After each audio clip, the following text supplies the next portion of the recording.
This is not the first phone from the Finnish manufacturer, but this model, released in 1992, can be called the first modern phone that worked in GSM networks. With this phone, for the first time, came the world-famous ringtone, which has become one of the most recognizable. This phone, released in 1996, became a model aimed at the business sector. 3 years later, the phone was featured in the movie The Matrix, becoming globally recognizable. Probably it was the first such communicator presented to the untrained world. A giant 4.5-inch display, 24 MHz processor. All this was a dream for gadget lovers. Of course, the communicator was also designed for businessmen. This phone came out in 1999, and immediately after its release, it was described on almost all technoblogs, sites. The thing was that the phone had an internal antenna, not an external one.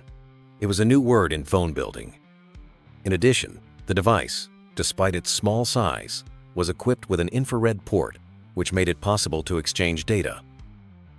Probably, this is one of the most famous phones of the Finnish manufacturer. A total of 125 million of these devices were sold, which is a lot, even by today's standards. It is the first phone that came with Symbian. It is also the first phone released by the company to be equipped with a camera. One of Nokia's successful experiments with a full-size QWERTY keyboard, a gaming smartphone that somehow didn't become popular. It was one of the first 3G smartphones from the company, which was made in a very original form factor. Nokia 7610. Released in 2004, the phone became a bestseller. It was also a very interesting experiment from the Finnish manufacturer, which did not become popular, however. The phone was very unusual. The Finns' first attempt to release a touchscreen phone, its strange form factor scared away many potential buyers. Another communicator from Nokia, released for business representatives. At the same time, the company representatives avoided calling the device a communicator.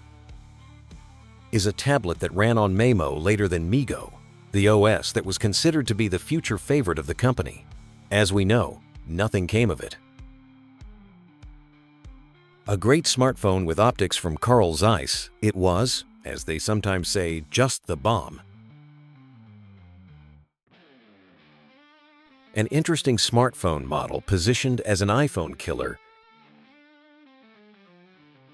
A powerful smartphone that had a number of shortcomings. These shortcomings were the reason why the phone did not become a bestseller.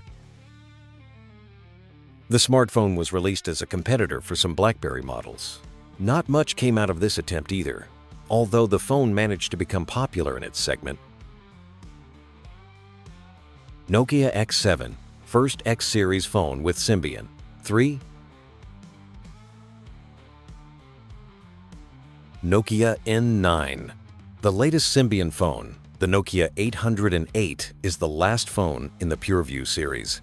By the way, the 41MP camera still holds the record. After this phone came other representatives of Lumia, about which a lot has already been said, and they cannot be called historical models yet.